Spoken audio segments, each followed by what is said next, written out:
lower your ping with What the Fast. What's up guys, it's me Jeremy. Today I want to brush over the importance of something that doesn't really get talked about that much, and it is space and how it affects fights, as well as using the concept to create choke points. Let's get started.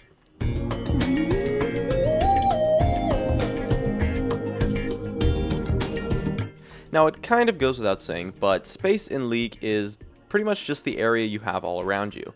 Some areas you'll have a lot of space, like when you're in lane, and others you will have a lot less space, like when you're in the jungle. Things like walls and bushes really limit space overall.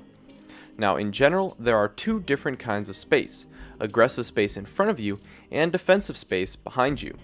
Space influences three major things in fights: initiations, kiting, and positioning. For initiations, they're simply just not possible if you don't have enough aggressive space.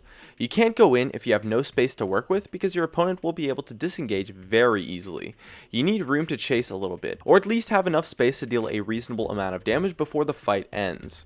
For kiting, it's not really possible without any defensive space. You'll get damaged really heavily and will get easily collapsed on if you don't have any defensive space to work with. And lastly, positioning is really just all about how much defensive and aggressive space you have in relation to your opponents, if you kind of think about it. Now, a key thing to understand with space is something that I call a safe area, which is one of the biggest influences when it comes to space. A safe area is really just a spot where your opponents will not be able to fight you in. It can take many forms, but the most common one, and example I will use, is towers during the laning phase. Generally, a tower is a safe area because your opponent, most of the time at least, will not be able to fight you under it. The key thing to understand is that space can be measured in relation to a safe area. If you're pushed in and really close to the tower, but not under it, the opponent's aggressive space does not really go past the direct range of their champions. This means that they have almost zero initiation potential on you. On the other hand, if you're pushed up and near the opponent's tower, starting a fight that is not a tower dive is basically impossible since you have no aggressive space. On the contrary, your opponent has loads of aggressive space when you're pushed up like that. And although you do have a lot of defensive space, aggressive space almost always outweighs defensive space in fights, especially in lane. And the reason for this is because when you have too much defensive space between yourself and a safe area, disengaging from a fight becomes really difficult if the opponent has a reasonable amount of chase potential onto you. This is the key factor that pushing a lane has in terms of fighting in lane. When you push in your lane, you give up your aggressive space in exchange for pressure and poke. Fighting becomes pretty much impossible with the exception of small trades and some poke here and there. So on a champion that you are trying to all in with, pushing the lane will almost always be a bad idea. For teamfights, safe areas can be a little bit more difficult to come by, and are often simply created by your team protecting you instead of a turret or something like that. And this leads me into my next point, which is controlling space and choke points. Now a choke point is an area where the opponent has little to no defensive space. It's where they have no room to kite, making disengaging impossible and creating picks in that location very easy, since aggressive space will still be abundant.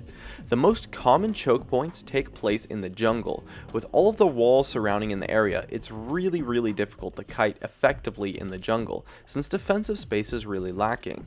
Other choke points on the map do take place where there is little space and walls nearby. One example of a common choke point on the map is in between the very outside of the Wraith camp and the wall that borders the river bush in mid lane. That area is really tight and has pretty much no space to kite, making it extremely dangerous to walk through, just like any other choke point. Now, you can create choke points with your team through the tactic of flanking. A flank that is followed up by someone on the other side creates a choke point because the enemy becomes surrounded and then they have no direction to kite in. Flanks that happen in the jungle often mean pretty much instant death, since disengage, kiting, and pretty much any other method of escaping becomes essentially impossible. And so by controlling space, you can create choke points, catch out your opponents, and pick up some easy kills. And that just about wraps it up. My name is Jeremy, and that's it for my video on space and choke points.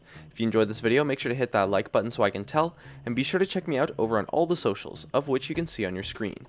And if you really enjoyed the video, make sure to subscribe for some more awesome content in the future, or check out some of my other videos on your screen as well. And above all else, thank you so much for watching, and I'll see you guys next time. This video was sponsored by Vulcan. Fantasy draft the LCS for money and win big, or play for free and win some pocket change. Use the code GamingCurios to support me, and Vulcan will match all deposits you make up to $1,000.